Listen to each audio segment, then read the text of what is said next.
Okay, good afternoon, everyone. Just wanted to welcome and thank all of our Annuities Genius subscribers and our guests for joining us today. We're very excited to have the Global Atlantic team with us today to discuss the Fragile Decade from their Advisor Practice Management program. We've got a couple of guest speakers today. They're going to be joining us. We have Jeannie UnderwoodKotner. She's the Senior Vice President of Global Atlantic Consulting, and Matt Palm, the Assistant Vice President and Account Manager for Global Atlantic. So without further ado, I'm going to go ahead and turn it over to them and thank them for their time today. All right, have a great day. Thank you. Hey, thanks, Dominic. Matt Palm with Global Atlantic, one of the account managers. Really appreciate you having us on the call today. I'm going to take the first couple of minutes here, really introduce Global Atlantic as a company, share some of the successes that we've had over the last couple of years, and then hand it over to Jeannie Underwood. So thinking about Global Atlantic, talking about the success we've had, starting last year, 2020, we had the best sales year Global Atlantic has ever seen in the independent channel. We reached our sales goal in September and followed that up with the best months we'd ever had in September, October, and November. And starting 2021, it started the same exact way, on track to have another record-breaking sales year. So who is Global Atlantic? Where do we come from? A little bit of history on us. We started at Goldman Sachs in 2004 as part of the reinsurance arm. While at Goldman Sachs, we were doing a lot of reinsurance deals, working with major players in the industry, reinsuring blocks of business, think rich fixed annuities, strong living benefit products. 7 years ago, we decided to break off from Goldman Sachs and form Global Atlantic Financial Group, its own independently privately held company. And through a number of acquisitions, we entered the retail space. One of those acquisitions was Forethought Life Insurance Company. So you'll still see Forethought Life Insurance Company on a lot of our paperwork today. When we did break off from Goldman Sachs, we set some pretty lofty goals for ourselves. We wanted to be a top player across the industry, and through unprecedented growth, we achieved those goals, being top 3 in fixed rate annuities, top 5 in fixed annuities, and top 10 in fixed index annuities, all while achieving extremely high financial ratings, A by AM Best, A- by S&P, A by Fitch, and A3 by Moody's. So a question I get all the time is, with that, we've seen unprecedented growth. We've gone from 24 billion, and hey, Jeannie, do you mind jumping to the next slide here? We've gone from 24 billion to over 100 billion in assets under management in just 7 short years, making us one of the fastest growing annuity carriers in the industry. A question I always get is how or why has Global Atlantic had such rapid growth over such a short period of time? And to answer that question, it's really threefold. One, it's the partnerships that we've created in the industry, the partnerships like we have with Dominic here. 2, it's the products. Our products were all built with simplicity in mind. When we were at Goldman Sachs, our analysts were looking at these variable annuities, these rich fixed annuities. They saw how complex and convoluted these strategies could really be. So when we entered the retail space, we went in with a simplicity mindset, creating simple strategies that clients could understand over the phone. And if we jump to the next slide, those strategies are what we call our protection story or protection strategies. The first is our Income 150 Plus SE. It's a strategy that's designed for guaranteed income in those early years. And every company defines early years a little bit different. We say within those first 5 years. So from 30 days from today to 5 years down the line, that's where our 150 Plus SE strategy will fit. It's our Choice Accumulation 2 strategy. It's your vanilla fixed indexed annuity, has 9 different crediting strategies and 100% rate renewal history. If you think of that as our vanilla strategy, then the enhanced death benefit, that's our cherry on top. It's a 7% enhanced death benefit that rolls up at 7% for 15 years and has a max issue age of 75. One of the most competitive death benefits in the industry, and has some unique texture or unique treatment due to RMDs there. And then the third strategy is our long-term care strategy. It's a fixed annuity with a long-term care rider for care, has a simplified underwriting process taking as little as 15 minutes and offers 2 to 3 times leverage for long-term care dollars. So we talked about the partnerships in the industry. I talked about the strategies, the simplicity behind it. And then the third reason for our success is our resources. Our resources here at Global Atlantic are second to none. And one of those resources that we'll be showcasing today is the Global Atlantic Consultant Team. And Jeannie Underwood actually heads up that Global Atlantic Consulting Team. She has over 25 years of experience. I couldn't be any happier to turn the call over to her so we can showcase how incredible she is. With that, Jeannie, the floor is yours. Okay, thanks, Matt, and thanks, Dominic, for the opportunity. Good afternoon, everyone. Today we're going to talk about a massive opportunity that's not necessarily unique. You've heard about it before, but we're going to offer the idea in a little bit of a different perspective, from a little bit of a different angle, to help you go after this massive opportunity in a little bit of a different way. And you all know when I'm talking about this massive opportunity is that, in our lifetimes and our careers here in financial services, we're never going to experience the massive demographic shift that's happening right now. And when I'm talking about that massive demographic shift, what I'm talking about is, you've heard these stats before, right? That there are 10,000 baby boomers turning 65 every day. And that trend will continue for the next 10 plus years.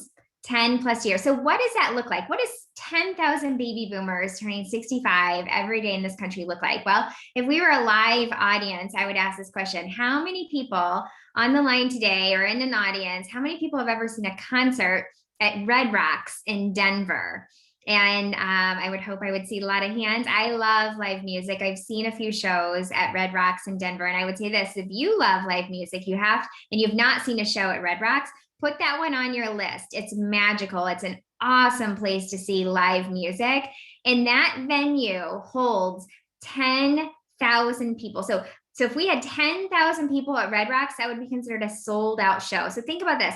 We could have a sold out concert every day for the next 10 plus years, with the number of people turning 65 in this country. And those are people that are either thinking about retirement, or have retired, or maybe, I don't know, in a different category. But these are people that have probably the most money they've ever had in their life. And how do we capture that? Or more importantly, how do we retain that? And I'll talk about retention here in a little bit. So if there's that many people turning 65 in this country, there's that many people entering the fragile decade. And so what is the fragile decade? Simply put, it's the 5 years before retirement, and it's the 5 years after retirement. And after a couple years worth of studying this market, this idea of the fragile decade for a couple years, that's the word that kept popping up in all the conversations, the word fragile. And here's what people said. They said, I've been looking forward to this thing called retirement for a long time. And now that it's here, it's so close, like I can feel it, I can touch it. I've never felt more fragile. I've never felt more fragile with my money. Did I do all the right things? Is this money going to last me through retirement? But I've never felt so fragile emotionally with this major transition in my life, this working world and taking care of my family. This is all I've ever known. What is this thing going to look like on the other side here? I've never felt more fragile. And so that's why we termed this the fragile decade. And so let me take a step back and help you understand how we came up with this concept and what we're going to offer you today. You see, we've been collecting research reports, articles, data on everything retirement for over a year. And we laid it all out in front of us as you see these different periodicals popping up on the screen. And we laid it all in front of us. We said, wow, this is thousands and thousands of pages of research. And you can see some of the titles, The Secret to Happiness in Retirement, 24 Awesome Things to Do When You Retire, the 10 Biggest Mistakes People Make When They Retire, the 25 Things that you have to do to retire successfully. We laid it all out in front of us and we said, you know what? There's a lot of great information here and there are a lot of commonalities. But you know what there also is? There's a lot of disconnect from what this source is saying over here to this source over here. No, do this. No, don't do that. Do this. So that disconnect, what we really wanted to do was to peruse all of this. And we wanted to synthesize all of it for you, for the financial professional community, and build a blueprint for a conversation for all of you, for your clients entering the fragile decade.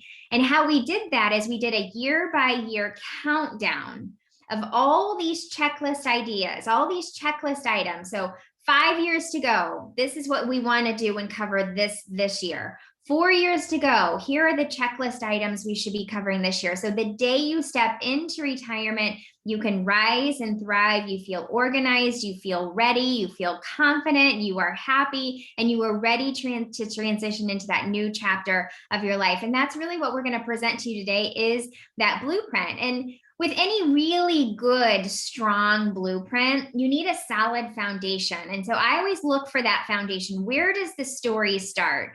And I kept going back to this person right here. Her name is Susan Bradley. And you may have heard of her. If you have not, I encourage you to, if you're on LinkedIn, follow her or link in with her. Susan Bradley, she owns the Financial Transitionist Institute. And I love her mantra right here. What she says is, when life changes, money changes. And when money changes, life changes.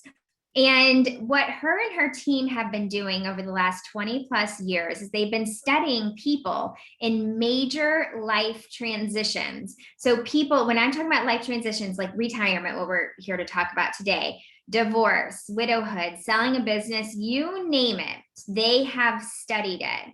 And what they also do is they work and they train financial professionals how to improve their communication and empathy skills with clients going through major life transitions. And what she found is that it doesn't matter what the transition is, we all internalize transition and how we feel about emotionally what we're going through a major life transition. There really are 4 phases that we go through.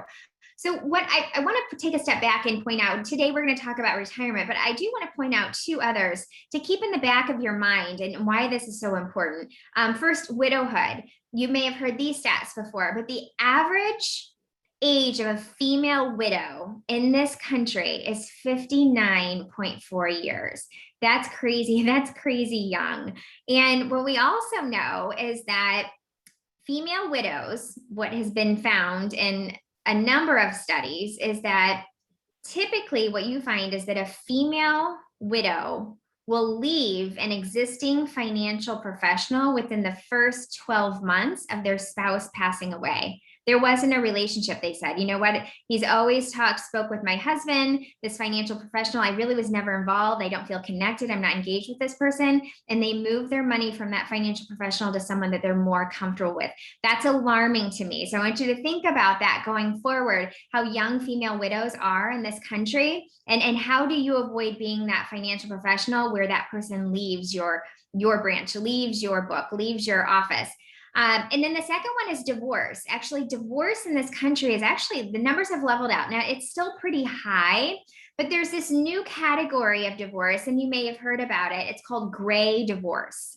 Gray divorce. And gray divorce is divorce when you get divorced 50 and older.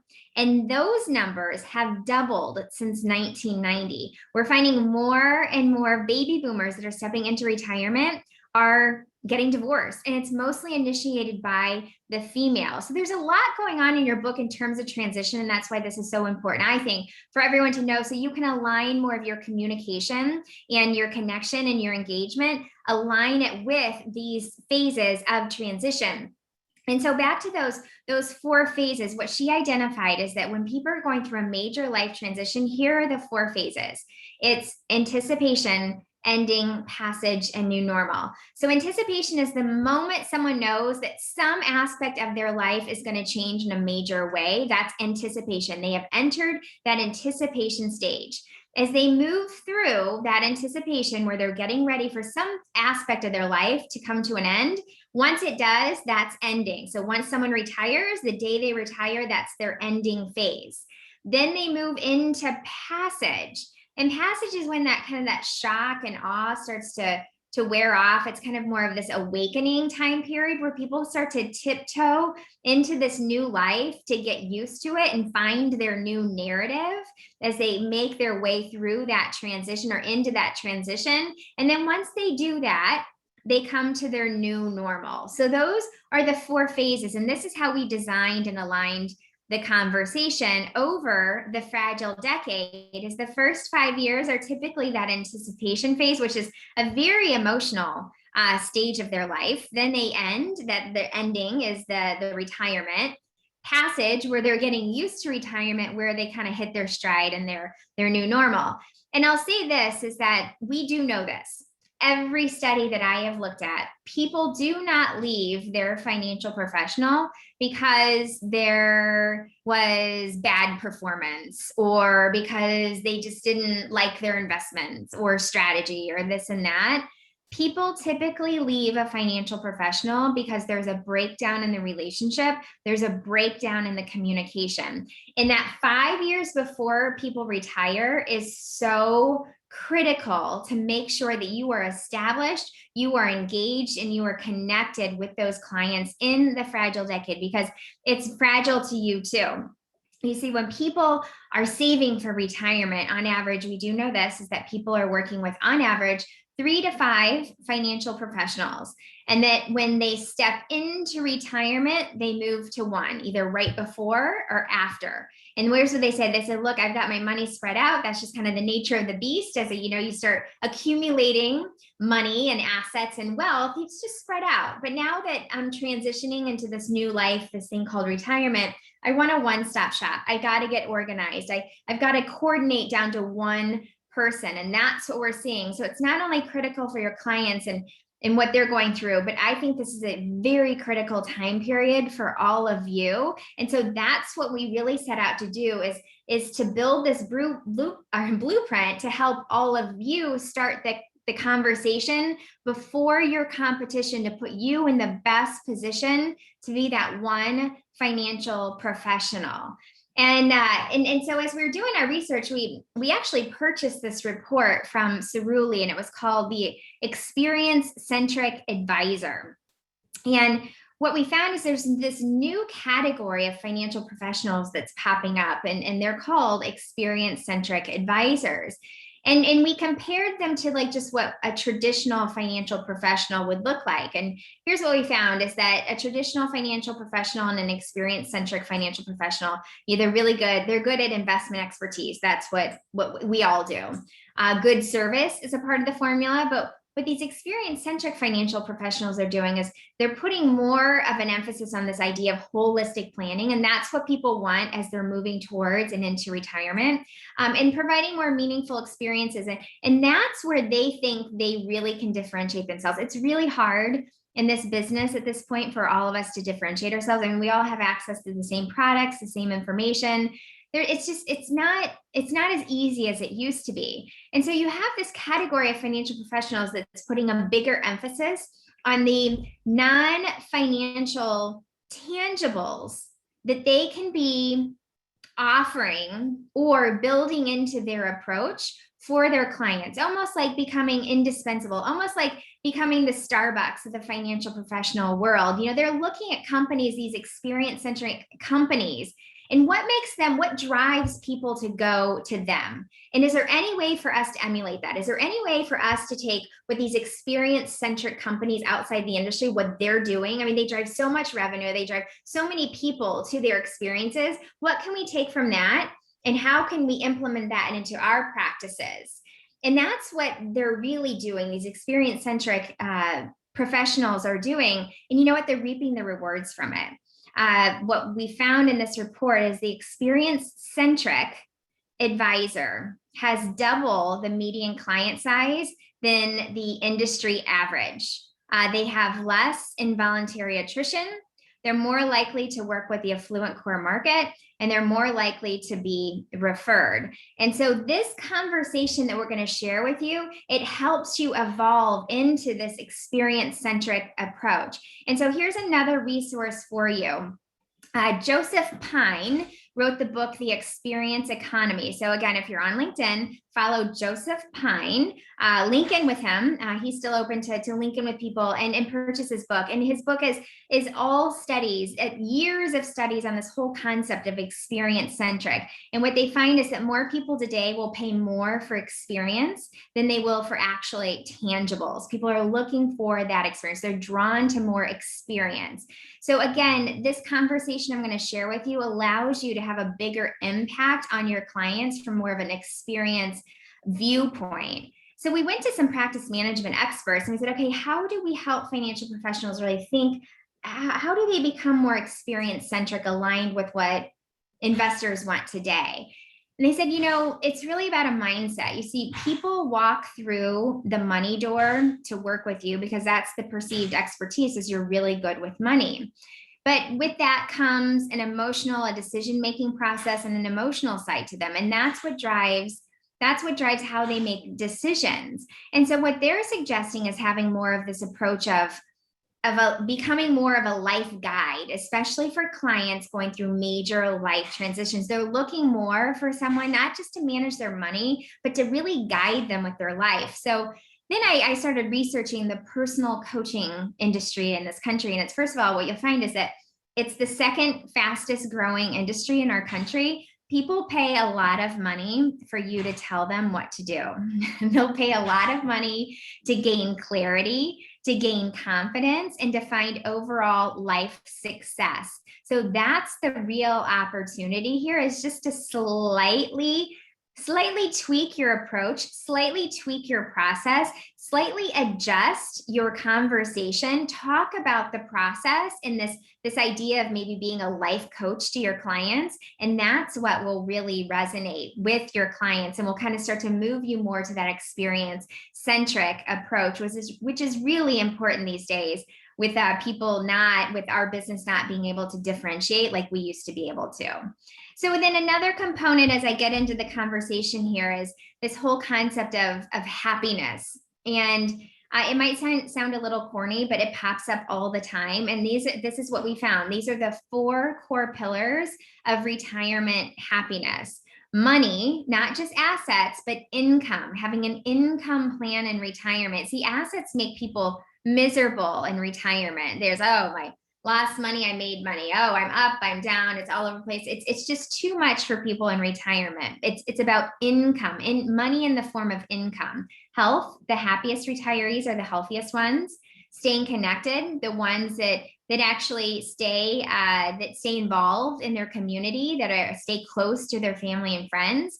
And then purpose, having a reason to wake up every day. And so the conversation that we built we built these 4 pillars into the conversation to help you fill your clients' retirement happiness pillars. And then I'll also offer this to you. I do a lot of client seminars. And one thing that I found about happiness, I just came across this in my research, is I would ask, again, if you were a live audience, what's the number 1 class that Yale University offers online? So they have an online platform. Do you know what the class is that is the most enrolled in online class at Yale University? When I ask this in a live audience, people will say, it's typically, something in like the medical field, biochemical, or, maybe law, something like that. And it's so far from that. The number 1 online course offered by Yale University in terms of enrollments is the Science of Happiness. That's the number 1 course. And you all can take it for free. It's offered for free on a platform called Coursera. And I'll spell it for you if you want to write it down. It's Coursera,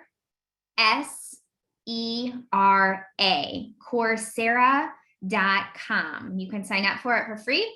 But if you actually want a certificate that says you went to Yale University or took a Yale University course, it's an extra $50. I paid the extra $50 because it's the closest I'll ever get to Ivy League, but it's so fun. And when I offer that idea in client seminars at the end, when I have a line of people wanting to talk to me, that's the number 1 question they all ask is, how do I take that course? I want to take that course. So there's an idea for you to offer to your clients as they step into retirement. It'll be a very healthy way for them to fill their time for about, maybe a couple months. So just to give you a little bit of a brain break as we move into the conversation, I'm fascinated with these internet acronyms. And I love when, my children or my husband, or when I just kind of hear these random things, these acronyms thrown out. And if you were, again, a live audience, I'd say, what's FOMO? And many of you would respond, fear of missing out. We have to get this conversation right, because we do not want our clients having FOMO in retirement. And they possibly could, because I love this stat. if you were a 65-year-old retiring in the 1960s, on average, you would have lived 4.5 years. That's it in the 60s. Today, people live 20, 25, 30 years in retirement. We do not want them to suffer from FOMO. We want to get the conversation right. And it's because of maybe this, and this is one that most people don't know about, the Darty. It was introduced to me by a colleague, and the Darty is the day party. There's too many opportunities for the day party, and we don't want our clients missing out. And then last but not least, because of this one, YOLO, it's because you only live once. We have to get the conversation right. So here, actually, I'm gonna skip this. I forgot I had put these slides in for another presentation that isn't necessarily applicable to what we're talking about today, but let's go ahead and start the conversation. So here is the year by year checklist of items, the countdown. And let me tell you this, everything, if it seems like I'm going fast on some things, everything that I shared, I'm sharing on this presentation and from this point forward is in our overview guide. And so at the end, we're going to give you a number to call the desk. If you're interested in that overview guide with all this information, we're going to give you that information to get the overview guide. So just wanted to let you know, if you feel like you're missing something, you'll get the guide and you'll have everything. So 5 years to go. All right, so here are our checklist items. So if we're working with a client entering the fragile decade, this is the first year of their fragile decade. The first thing that we want to do is start the income plan conversation. I can't stress enough, this is when you say, look, over the next 5 years, we're going to be working on an income plan for you in retirement. So the day that you step into retirement, your income does not skip a beat. But I want you to write that word down, income plan. Clients need to hear income plan. They need to hear that. I've worked on a number of word projects over the years, and income plan really resonates, and that's what they're looking for you to say. LIMRA shared a study with us that said that the financial professionals that create income plans for their clients in retirement are the ones that get most of those clients money. And in fact, what they said is that the financial professional that creates the income plan for their clients is that person, that one person, if we're just looking for one person, typically moves 90% of their assets to the financial professional that creates an income plan for them in retirement. So this is where you have the, look, I need everything. I need you to bring in all your statements from everywhere else. I need you to bring in your Social Security statements. I need you to bring in your 401k, 403b, wherever you've been saving the bulk of your money for retirement. I need you to bring that in. We need to put everything on the table. In the next 5 years, we're going to work on that income plan for you in retirement.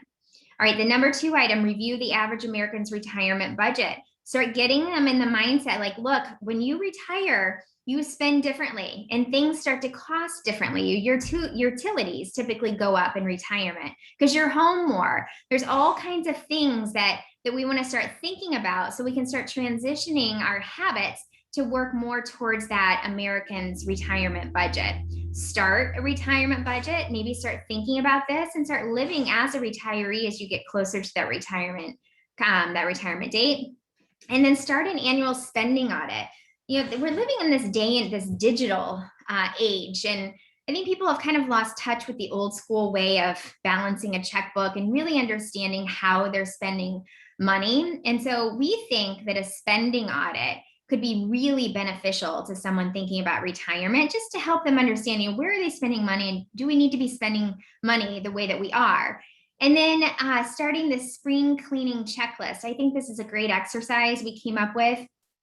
Again, living in this digital day and age, you know, I feel like my account is like a money grab. I feel like so many people have access to my account. I've signed up for so many automated payments and this and that. Sometimes I have no idea, you know, what's happening in that account. And so we have this whole list of things for ideas for clients to start going through and saying, look, where are you spending your money? You know, let's audit. Like, have you ever looked at your smartphone and all the apps that you're spending money on? I did this when I was vetting this exercise. I mean, I was spending money on apps that I haven't used in years. I mean, I had this ABC Mouse app. I mean, my kids have been able to read for years. Why was I still paying $13.99 for an app that I never use? Fitness clubs, credit cards. You can negotiate credit card debt, not debt, but the actual interest rate. How about cell phone bills, cable bills? When I went through this exercise myself, I was able to find an additional $300 plus where I was spending money that I didn't need to. So this is a really powerful exercise that people can really appreciate. All right, we're in year 2 of the fragile decade. So what do we do this year? Here are checklist items. So explore ideas for the future, start getting them to think about, what it is that they want to be doing in retirement. So let's think about it. We're not gonna do anything with that yet, but let's start putting our mind there. Let's start envisioning that. Let's talk about long-term care needs. A lot of times this conversation doesn't take place, but I'm telling you, they want to have this conversation, especially women, especially baby boomer women, because baby boomer women have taken care of a lot of people. They've been caregivers a lot in their life. And here's what they say, the consensus, the majority say, I never want to put my family through this. And so they want that protection to protect their family from having to care for them in that sense that they've taken care of people. So have the conversation. They want to have the conversation.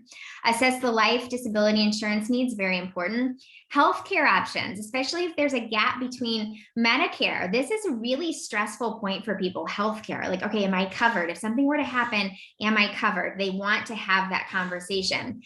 Estate planning. This is the year that you want to make sure that everyone gets all their business in order. We suggest a location cheat sheet and password document.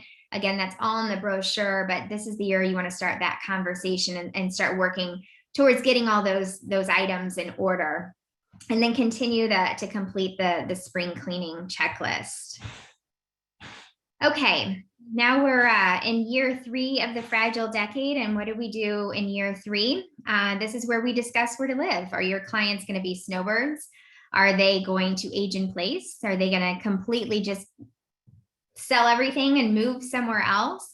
It's very important to start that conversation this year. So if your clients are planning to age in place, which is typically where they're just going to stay put, I took this idea from one advisor. He says, now is the time to do a whole home inspection, and let's identify those big ticket items that need to be addressed, and let's address them now, because they call those shock expenses in retirement. So when someone needs a new furnace, someone needs a basement to be waterproof, someone needs a new roof. Those are shock expenses, and it's better to take care of those now while you're still working than in retirement when you're more on a fixed income. So I thought that was a great idea to suggest that. A lot of times people like the home equity loan. It's better to get a home equity loan while you're working versus when you're not.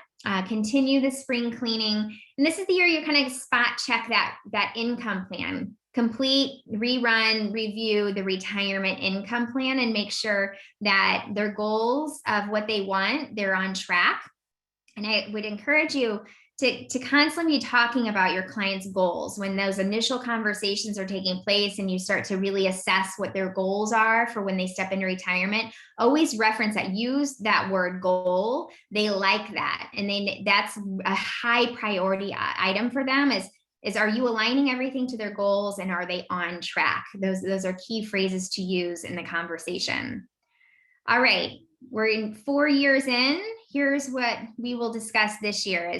This is the year we want to discuss tax strategies with a financial professional and a tax pro together. I mean, there's a lot going on with the Secure Act and a number of things tax-wise that are potentially changing with this administration. So I can't stress enough how important it is to make sure that you have the tax conversations with your clients and make sure that they're prepared, and anything that they need to do, any sort of maneuvering that takes place, because this is a big item for clients.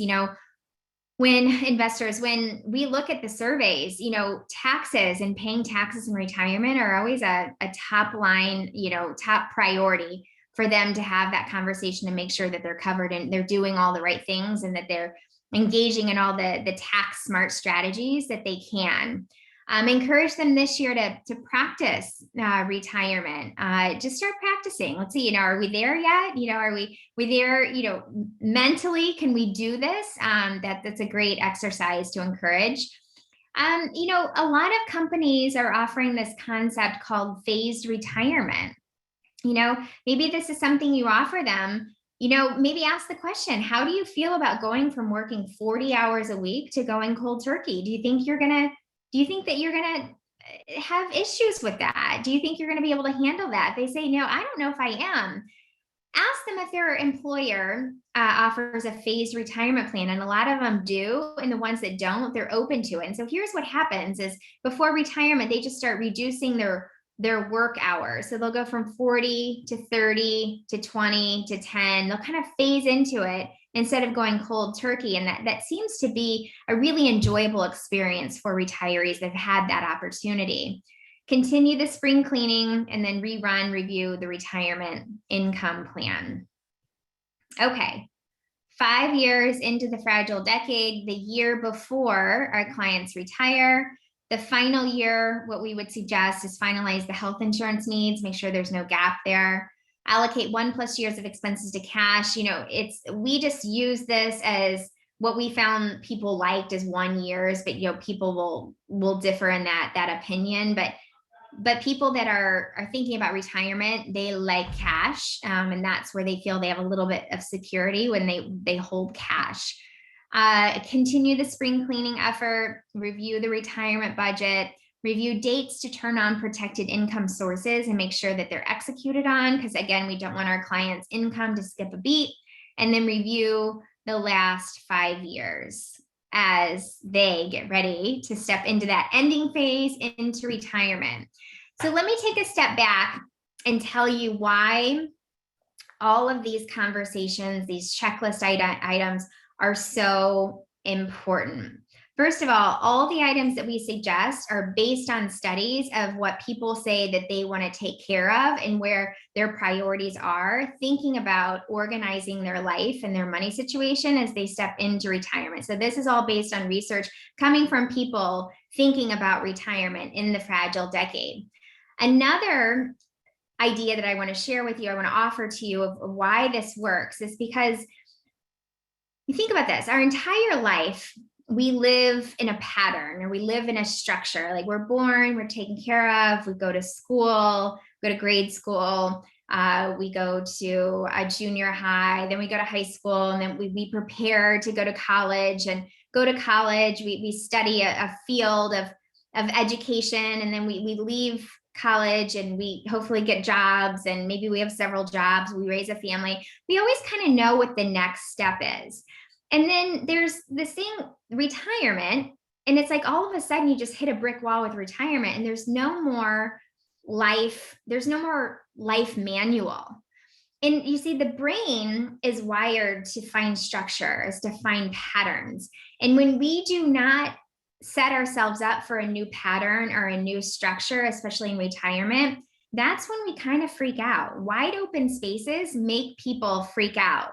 And that's what happens when people don't prepare, not only with their money, but their life for retirement. It becomes this wide open space, and it creates so much anxiety for people. That's why we're seeing so much depression with people, early retirees stepping into retirement, because there was no plan. There was no conversation. There was no structure. There was no pattern. And the brain goes into overdrive looking for it when they can't find it. So that's why this is so important for all of you to offer this idea to be indispensable to your clients entering the fragile decade. It sets you up to be that loyal financial professional, and loyal financial professionals, they'll stick with you through thick and thin, because this is a very critical, very important time in their life. And this is the structure to help them the day they step into retirement, they can rise and thrive. They're confident and they're ready to start their life with confidence in retirement. And so here we go. This is ending. They retire.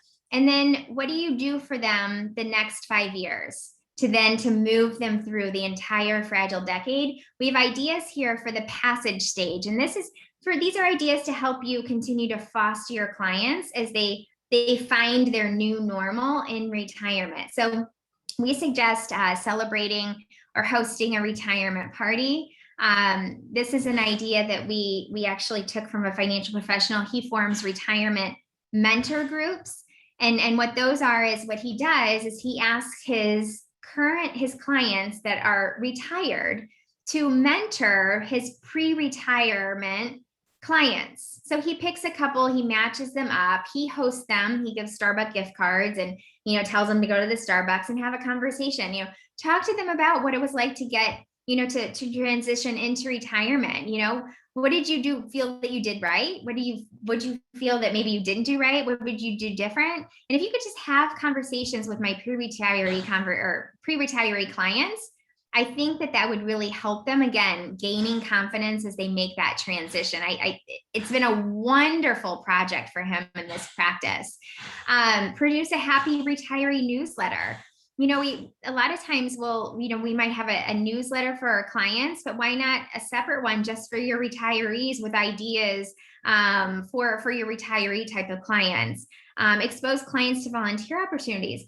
What we heard is that people do, once they step into retirement, they want to take their skill set that they built for years and translate that and use that into volunteer opportunities. They just don't know where to get started. So another advisor, what he does is he sponsors 1 to 2 charities a year of his clients. So he knows about his clients' charities. He sponsors 1 to 2 a year. He has signage all over his offices, and then he'll sponsor events for that charity. And then he'll encourage other clients to come in and help with that particular sponsorship. And that typically gets them involved and helps them step into that world of volunteering and to get them started. Another advisor, he built a retirement happiness wall. And what this is he had this long hallway to his office, and it was just a blank hallway. And he said, I got to do something with this. So what he did is he asked his clients that are retired to start sending him pictures of them doing something with big smiles on their faces. And he started blowing the pictures up 8 by 10 or 5 by 7 and framing them and putting them on this wall and calling it the retirement happiness wall. And see, what happens is his clients come into his office, and inevitably they have to walk down the hallway to get to his office. They always stop and look at all the pictures, talk about the pictures. They get into his office, they continue to talk about the pictures, which is a nice transition into their situation, and then talking and preparing them for retirement. He has it titled the Retirement Happiness Wall. And then host happiness events. Don't assume that these clients don't want to continue to be educated. They do. These are lifelong learners. They want to continue to be educated and come out and spend time with you, spend time with your clients. So make sure that if you're doing events, to make sure that you have events for your clients in retirement and pre-retirees as well. So as I wrap up here, I just want you to remember this. When it comes to your clients in transition, every relationship needs a little TLC to thrive. But the TLC for the fragile decade is really this. T stands for time. Transition takes time. Start talking early. Start talking to your clients before they enter the fragile decade, and talk to them about your process of what you're going to do, what the next 5 years are going to look like in terms of preparing them for the day they step into retirement. Talk about that. They want to hear that. They love to hear about a process, because a process gets results. L stands for listen.